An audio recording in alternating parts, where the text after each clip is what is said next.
Thank you, thank you, thank you. And no, I'm not Sydney. For those of you who are here for the first time, you're in for a real good surprise. And we see sneaking on the stage right now is Chris Marlowe, her musical director.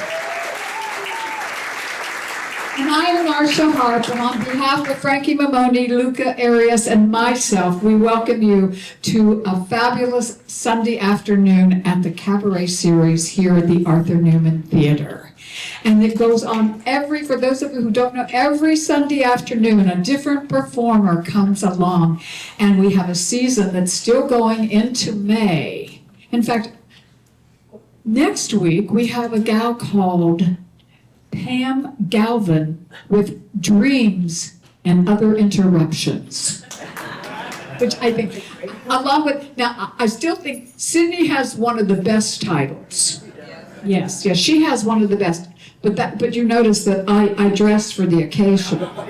Yes, so here we are. I have a few announcements that I have to make, and before we get to the main course here, which you're going to be it's so much fun. I've known Sydney for long enough to know that she's just a delight, and you're going to enjoy every minute of this. And if by any chance there is an emergency, there isn't. There are 2 exits. And I know there are a lot of new people here, so I have to at least explain. Go out this one.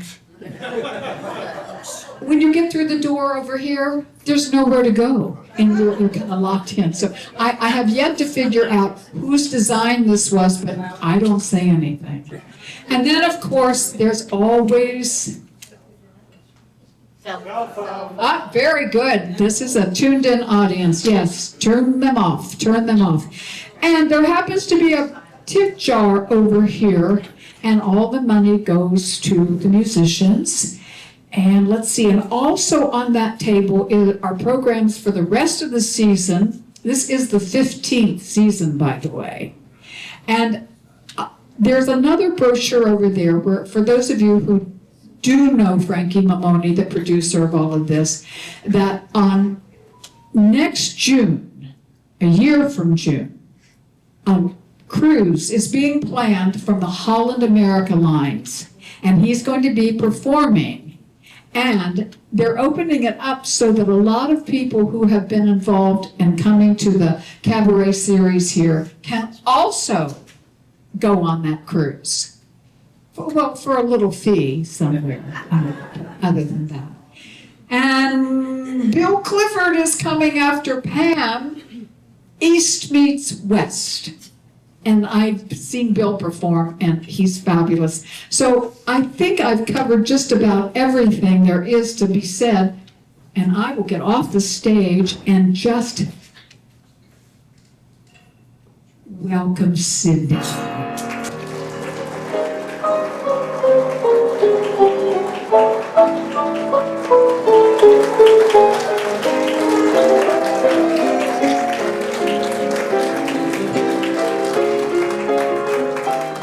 Hi, oh, I'm so happy to see you. How lucky can one gal be? I kissed him and he kissed me. Like the fella once said, ain't that a kick in the head? The room was completely black. I hugged him and he hugged back. Like the fella said, quote, ain't that a hole in the boat? My head keeps spinning. I go to sleep at night grinning. If this is just the beginning, my life is gonna be beautiful. I've sunshine enough to spread. It's just like the fella said. Tell me quick, ain't love a kick in the head? My head keeps spinning. I go to sleep at night grinning. If life, this is just the beginning. My life is gonna be beautiful. He's telling me we'll be wed. He's picked out a king-size bed. I couldn't feel any better or I'd be dead. Tell me quick, oh, ain't love a kick? Tell me quick, ain't love a kick in the head?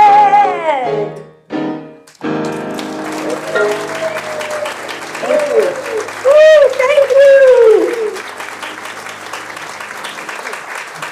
Wow.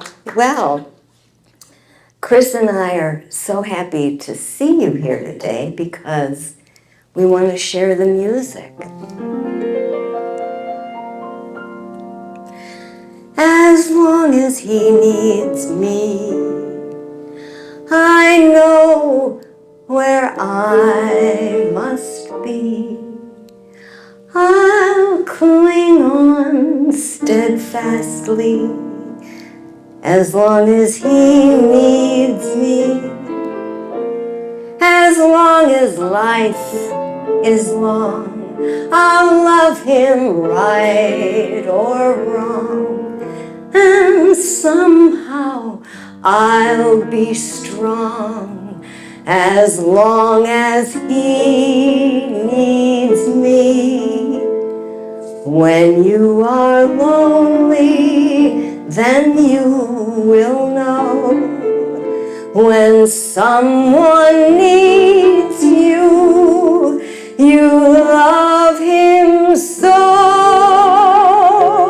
I won't betray his trust, though people say I must.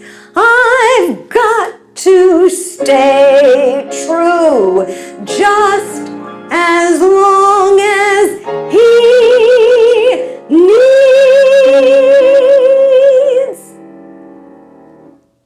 What a crock.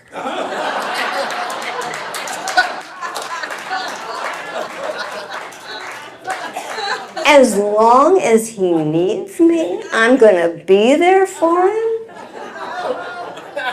Well, I know it's a crock now. I didn't know it was a crock when I was a little girl. Back then, I believed in what my family and the fairy tales were telling me, that I was going to grow up and be married. And in the 50s and early 60s, that's when all the music and the television and radio, all of it really weighed in on me. And so all my little girlfriends and I, we wanted to grow up and be just like Julie in Carousel. Oh, you're ahead of me.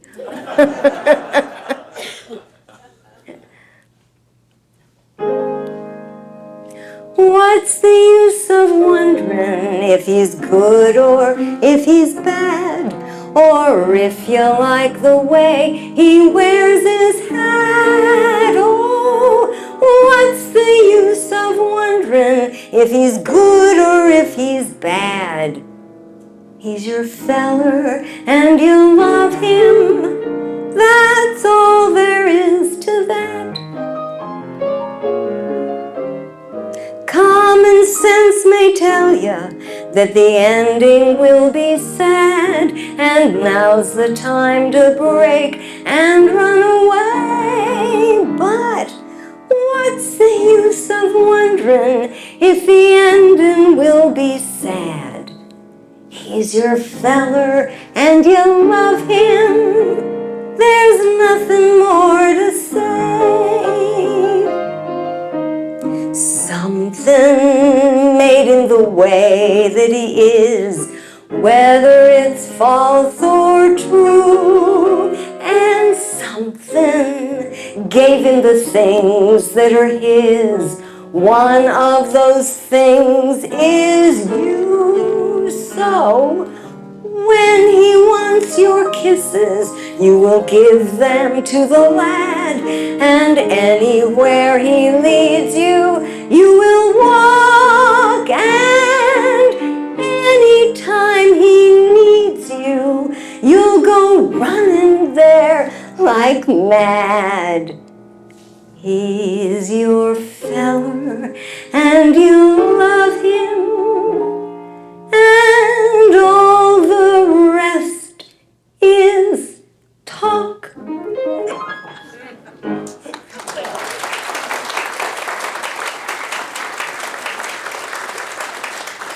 So, yeah, I got the message. I was going to grow up and be his thing. And I didn't really think much about it. I just sort of absorbed it. Until one Saturday afternoon, I was back at the Uptown Movie Theater in Chicago for another, hey, Chicago, go Cubs! They won last night. Yeah. So I was at the Uptown Theater in Chicago for another Saturday matinee.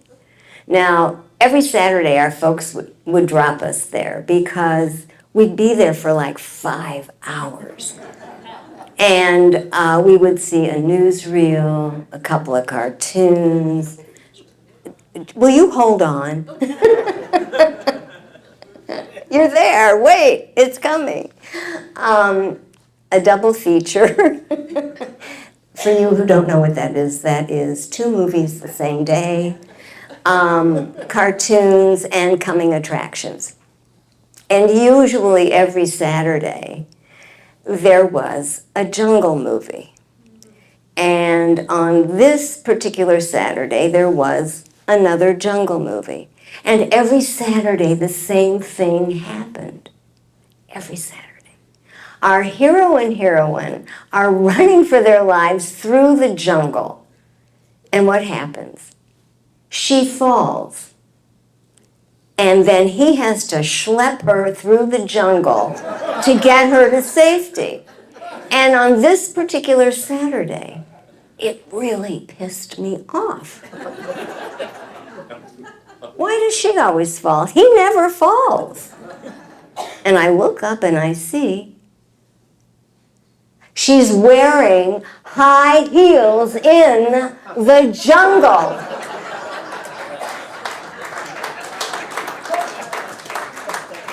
Who would do that?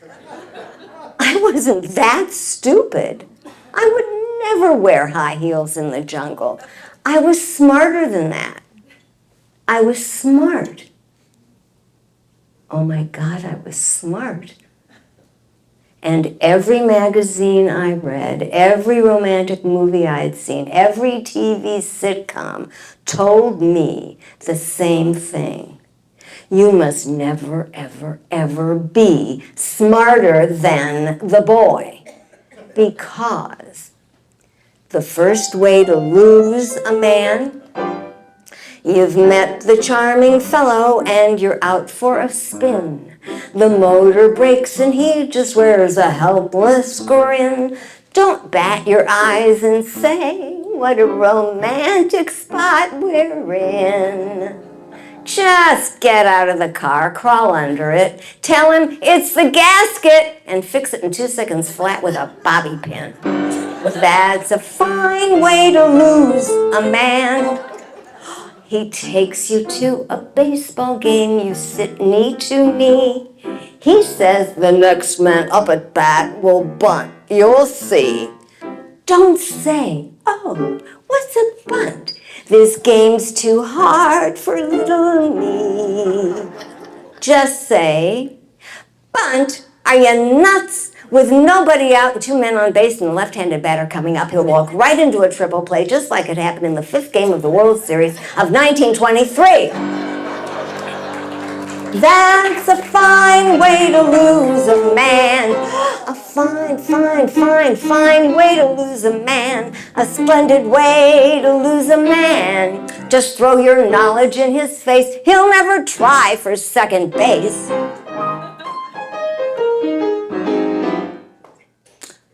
The third way to lose a man, the lifeguard at the beach that all the girlies adore, swims bravely out to save you through the ocean's roar. Don't say, oh thanks, I would have drowned in just 1 second more. Just push his head under and yell, last one in is a rotten egg, and race him back to shore. That's a sure way to lose a man. You've met your perfect mate, and it's been love from the start. He says, oh, you're the one to who I give my heart. Don't say I love you too, my dear. Let's never, never part. Just say, I'm afraid you've made a grammatical error. It's not to who I give my heart, it's to whom I give my heart. You see, with the use of the preposition to, who becomes the indirect object, making the use of whom imperative, which I can easily prove to you with this very simple chart. That's a sure way to lose a man. Oh, a sure, sure, sure, sure way to lose a man. A dandy way to lose a man. Just be more well-informed than he. You'll never hear, oh, promise me. Just tell him where his grammar errs. Then mark your towels, hers and hers. Yes, girls, you too can lose your man. If you will use this simple plan, 100 easy ways to lose a man.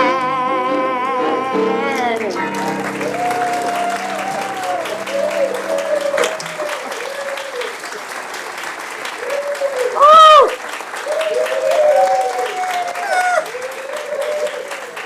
Oh, thank you. Of course, now I don't know where I am.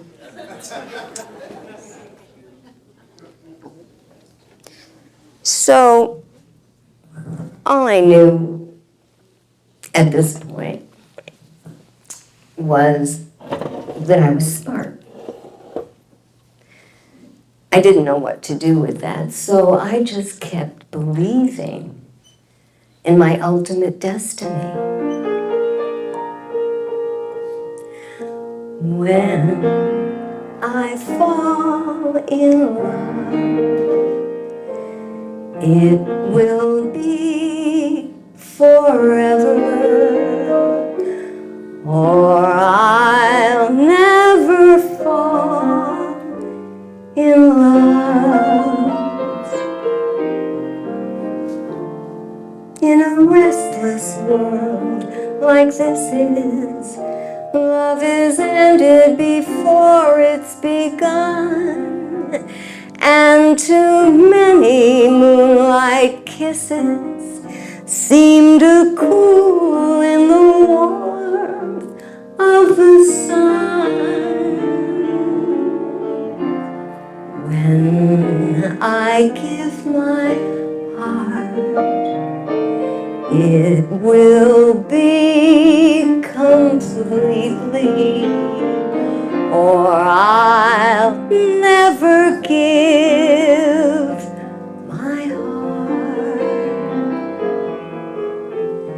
And the moment I can feel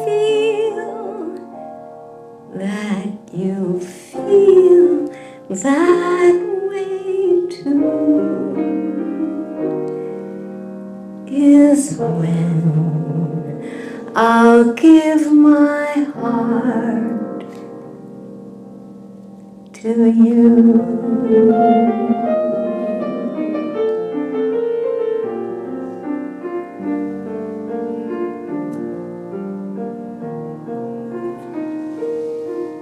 Now, it wasn't just little girls who were getting this message.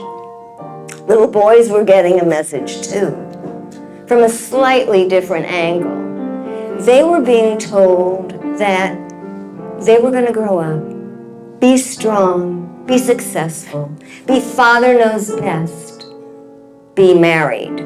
Whether they wanted to or not, pal, you don't have a chance.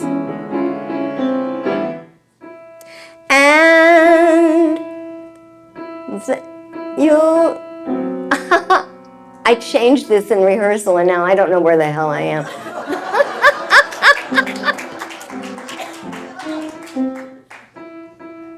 And all at once it seems so nice. The folks are throwing shoes and rice.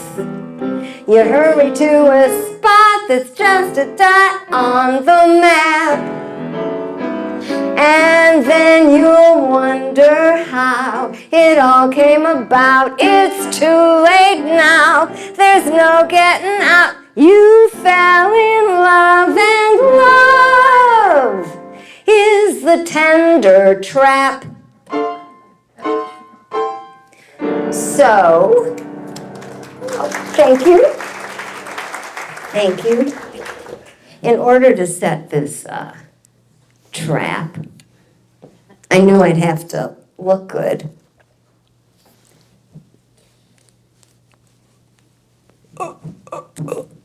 But all I knew at this point was I was smart and I needed help.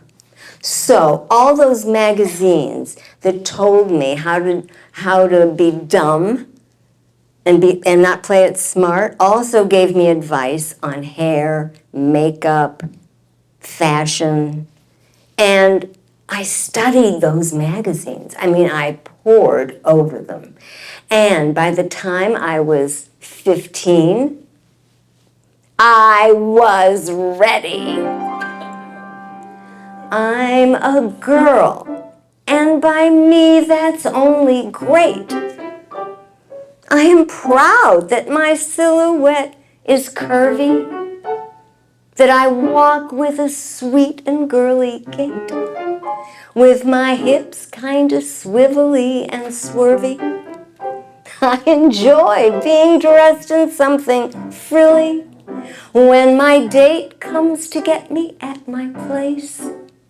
Out I go with my Joe or John or Billy, like a filly who is ready for the race. When I have a brand new hairdo with my eyelashes all in curl, I float on the air as clouds do. I enjoy being a girl. When men say I'm cute and funny, and my teeth aren't teeth but pearls, I just lap it up like honey. I enjoy being a girl. I flip when a fella sends me flowers. I drool over dresses made of lace. I talk on the telephone for hours with a pound and a half of cream upon my face. I'm strictly a female, and my future I hope will be in the arms of a brave and free man who enjoy being a guy, having a girl like me.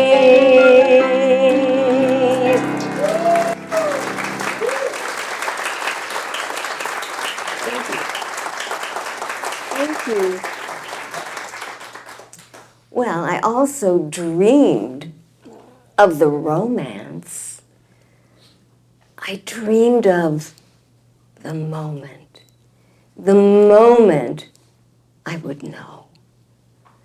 And it would be like Sophia Loren and Cary Grant in Houseboat. It would be summer at the country club. She's at one end of the dance floor, he's at the other. She's wearing a form-fitting, low-cut, slinky dress that she made out of the houseboat curtains that afternoon. And he's Cary Grant. And their eyes lock, and they walk towards each other. as Sam Cooke sings, because Sam Cooke sang at every country club dance. As Sam Cooke sings, you're here, that moment's near, I'm almost in your arms.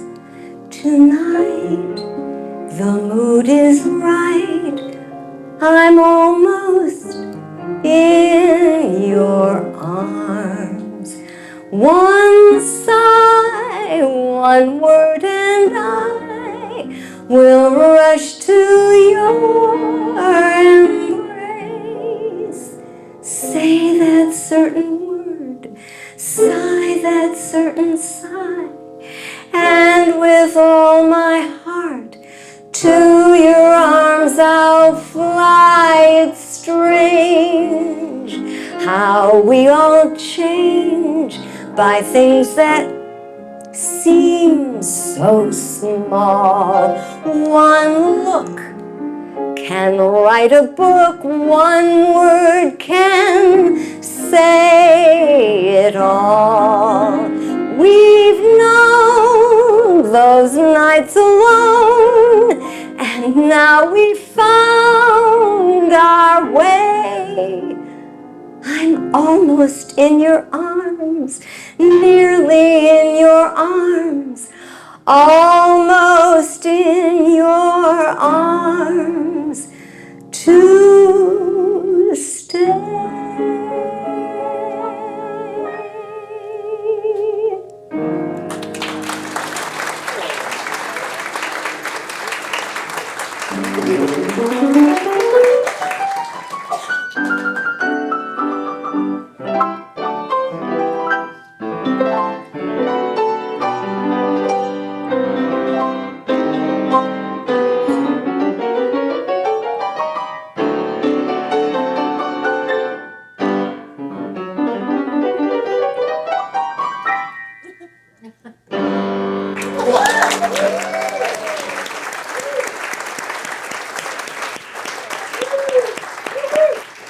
I promised him a solo. I love working with you, Chris. Thank you. Ooh, I'm filling. Well, back to the slinky dress. I just need a drink of water, so amuse yourself.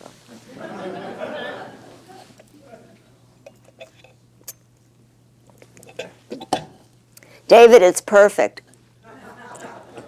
David's always perfect. That's Alex, was that you? Oh, Cyril, you sound like Alex. It's the New York. You'll have to meet each other. I knew that in order to fit into that slinky dress, I'd have to start doing it. And all those magazines that helped me to this part of my life also told me how to do it. And I've been doing it ever since. And as any woman here will tell you, it never, ever ends. Oh, Lord, can you help me? It's that time of year. Winter's gone and summer is here. In this season of flesh, won't you show that you care? Oh, Lord, won't you hear this dieter's prayer? Teach me tonight to love cottage cheese, grapefruit, and celery. Lord, if you please, make me believe that tofu's a food and not something you made up when you were in a bad mood. Lord, can you help me? Show that you care. Oh, Lord, won't you hear this dieter's prayer? Make me believe that ice cream is awful, that the devil is hiding inside every waffle, that mayonnaise is nothing but a communist plot, that broccoli is good for me and chocolate is not. Keep me away from that refrigerator door when life is a trial and love is a bore. Save me from nachos and tacos and chips, for what goes in my mouth always lands on my hips. Oh pizza, oh pasta, oh popcorn, oh pork. Get thee behind me, oh knife and oh fork, and chicken fried steak from the deepest of south. Oh Lord, if you love me, won't you please shut my mouth? Lord, can you hear me? Honk if you're there. Oh Lord, won't you heed? You know how I need. Oh Lord, won't you heed this dieter's prayer?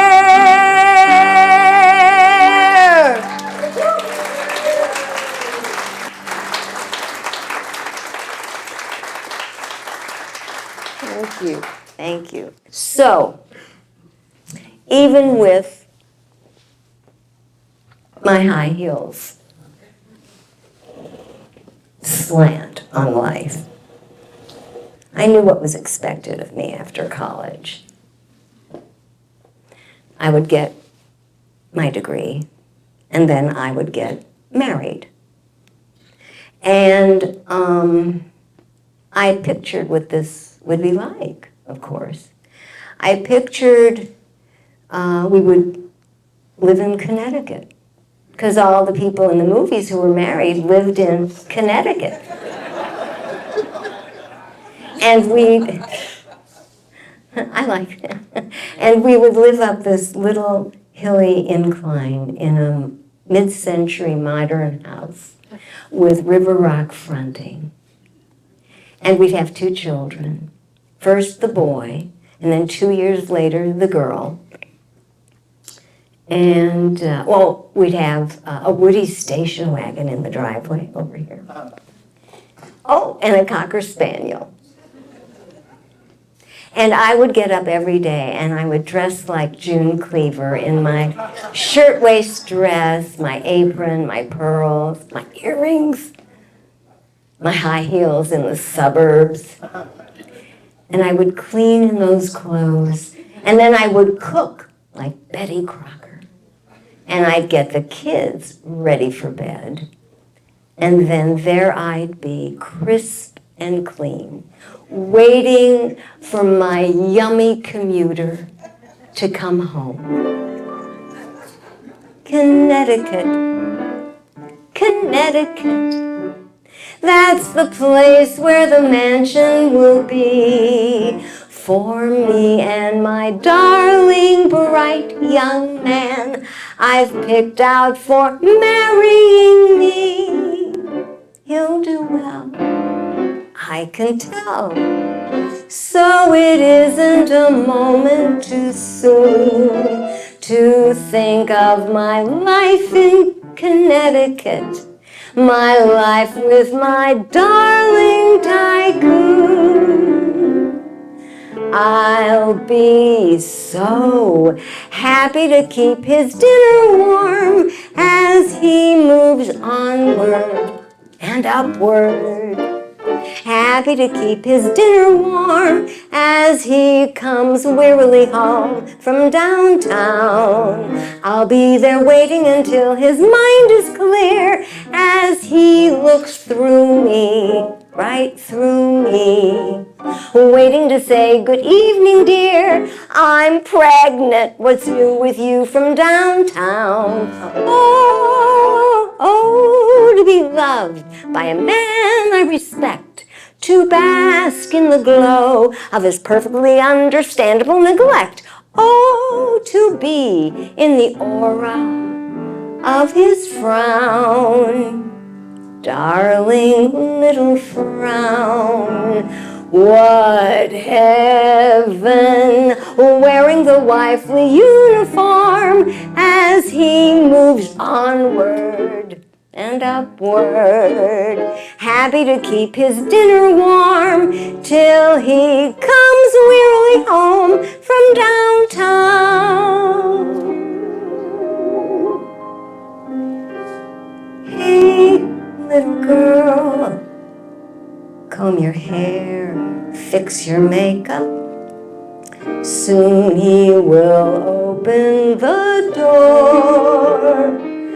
Don't think because there's a ring on your finger, you needn't try anymore. For wives should always be lovers too. Run to his arms the moment he gets home to you. I'm warning you.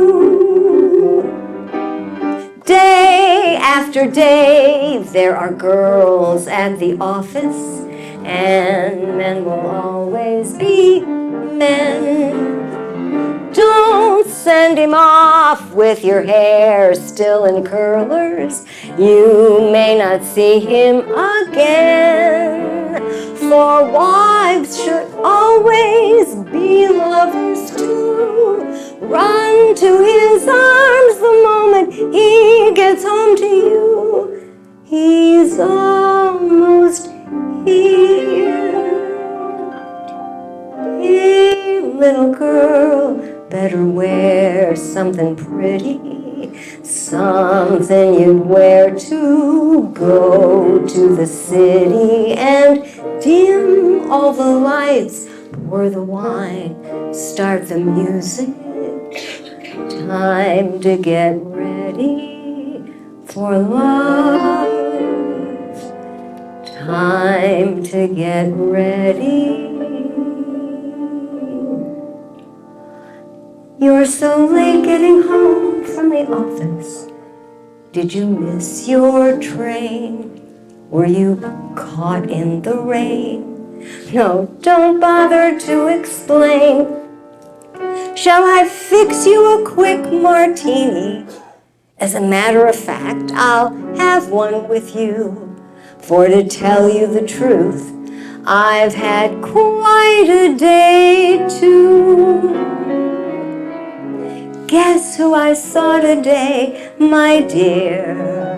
I went in town to buy the kids a thing or two, and thought I'd stop to have a bite when I was through. I looked around for someplace near, and it occurred to me where I had parked the car. I'd seen a most attractive French cafe and bar. It really wasn't very far. The waiter showed me to a dark, secluded corner, and as my eyes became accustomed to the gloom, I saw two people at the bar who were so much in love that even I could spot it clear across the room. Guess who I saw today, my dear? I've never been so shocked before. I headed blindly for the door. They didn't see me passing through. Guess who I saw today? I saw you.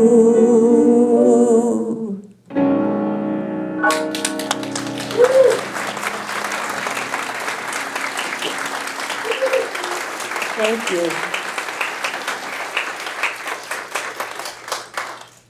Where's my ex? Oh.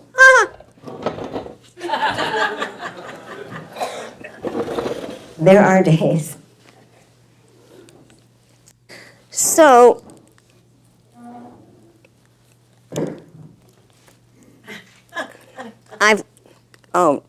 did I break it? No. Tech 101. So, I was done with college, and I wasn't married. And I had no husband, no house, no Connecticut, no children, no Woody station wagon, no Cocker Spaniel. I had a cat. And so here I was. I mean, people were looking at me like I was weird. You know, what's wrong with you? And some days it was tough. And I decided, well, I'm not married, but I still have my smart. So now would be the time to use it.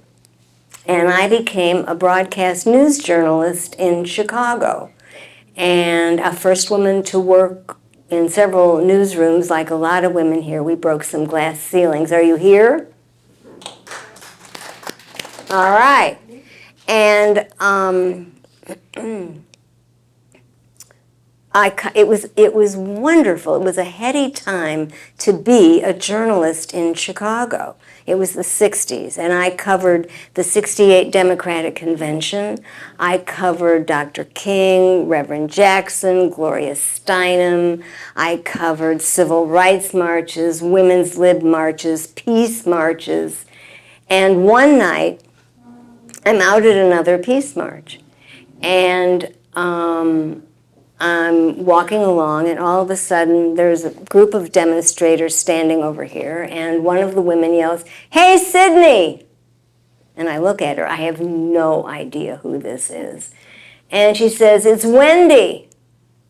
Wendy Rubenstein." Wendy Rubenstein?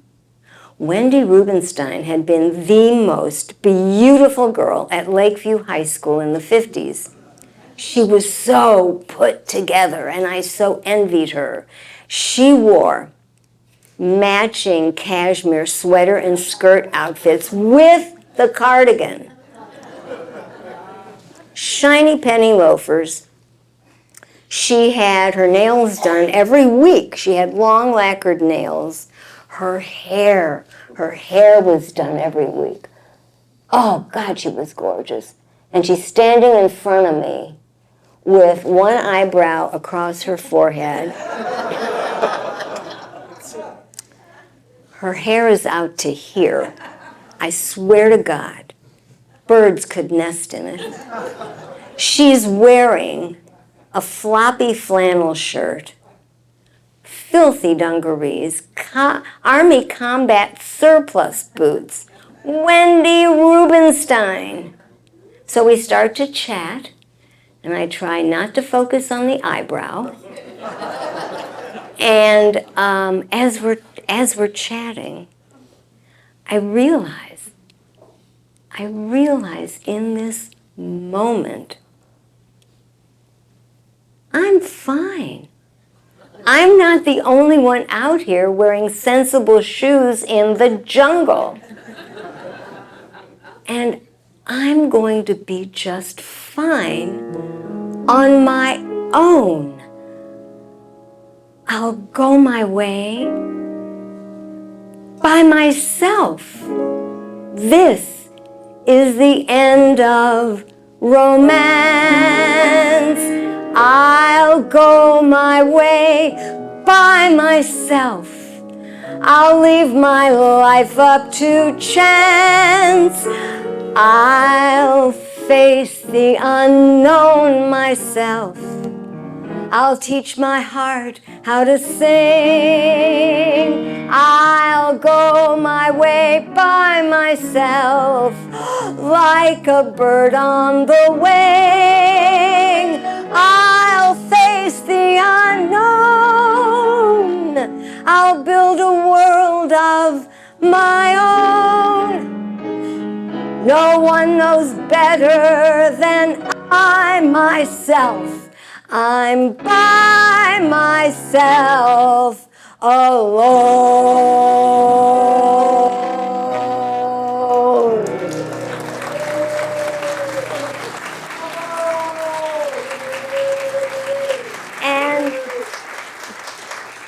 And then, like a kick in the head, you're walking along the street, or you're at a party, or else you're alone, and then you suddenly see you're looking in someone's eyes. You suddenly realize that this could be the start of something big.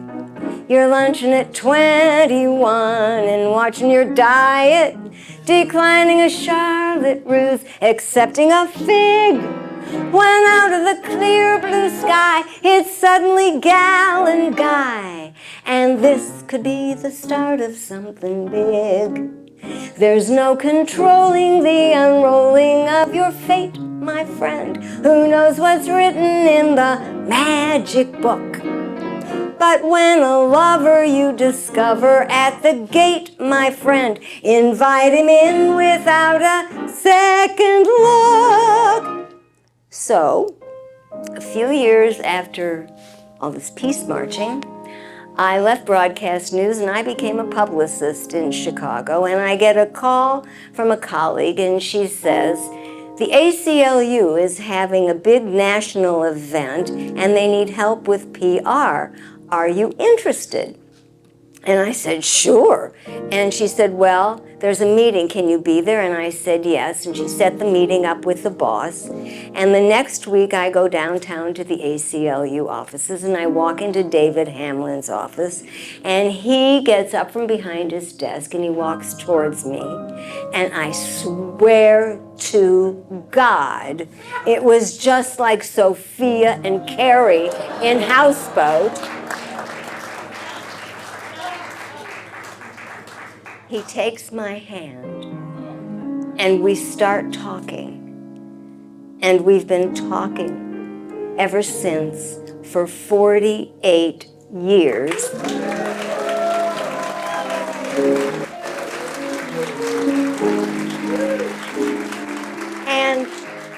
And he keeps my dinner warm when I'm late from work, and he totally gets high heels in the jungle. And biggest bonus of all, he has a 6-year-old son, Jason, and the three of us have been a family ever since. And now David and I have 2 beautiful granddaughters. Wallace is in New York, Violet is here. Oh. And our granddaughters know in their DNA, they will never, ever, ever wear high heels in the jungle. You're watching the sun come up, or counting your money, or else in a dim cafe you're ordering wine. Then suddenly there he is, and you want to be where he is. And this could be the start of something. This could be the heart of something. This was the start of something big.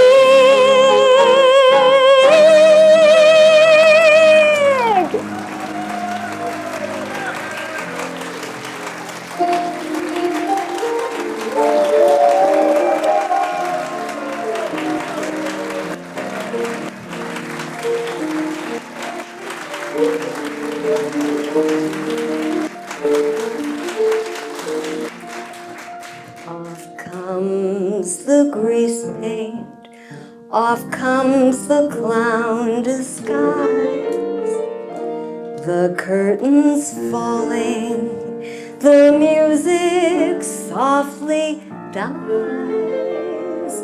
I hope you're smiling as you're filing through the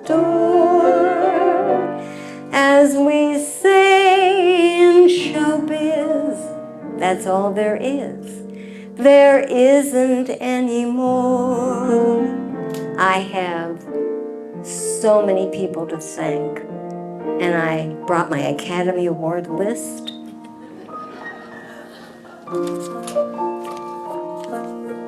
Big type. I want to thank the Jocelyn Center for hosting the Sunday Cabaret series. And Frankie Mamone, Marcia Harp, and the wonderful Luca Arias. Thank you for your phone calls and texts. Arden on sound. Micheline and Gary on video and photography, but chief videographer, Alan Carvalho. Annika Sanchez, makeup. Thanks to Alex Corey for always being there. Terry Ralston and her wonderful workshop just invigorated me yet again. And to Doug Nagel, my voice coach. To my family and friends, especially those of you who traveled great distances to be here. Thank you so much for being here. And there are three people without whom I don't get up here. The first is the legendary Karen Morrow. She has been my mentor and tutor, and she set me on the path to Cabaret. Karen, thank you so much.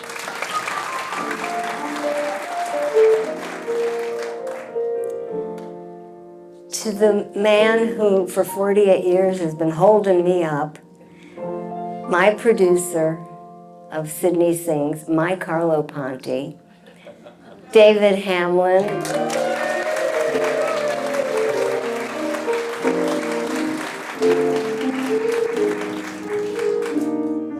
I waited 15 years to work with Christopher Marlowe, and Christopher,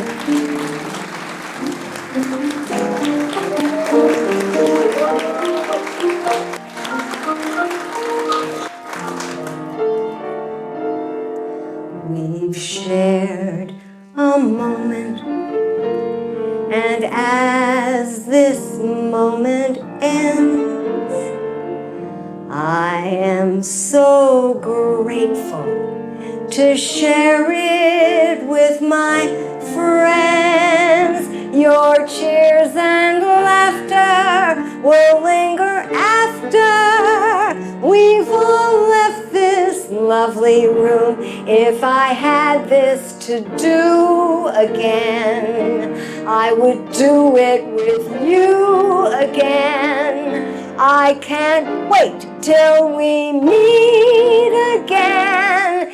Thank you, thank you, thank you, ladies and gentlemen. Thank you so much. Thank you.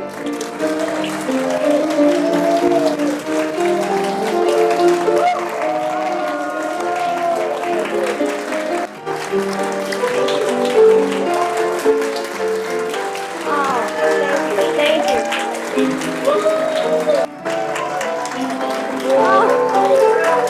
Oh, you're gonna make me cry. Oh, I'm so glad you wanted this, because now I get to do the Gershwins.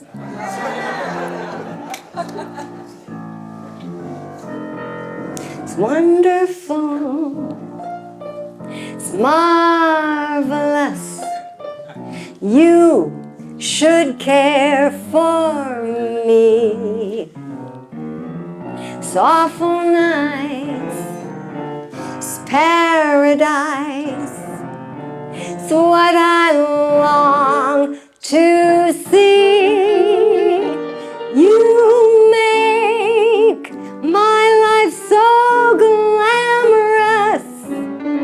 You can't blame me for feeling amorous. Oh, it's wonderful. It's marvelous. It's very clear. Our love is here here to stay. Not for a year, but ever and a day. The radio and the telephone and the movies we know may just be passing fancies, and in time may go. But, oh, my dear, our love is here to stay. Together we're going a long, long way. In time, the Rockies may crumble, Gibraltar may tumble. They're only made of clay, but our love is here. It's wonderful, it's marvelous. Our love is here to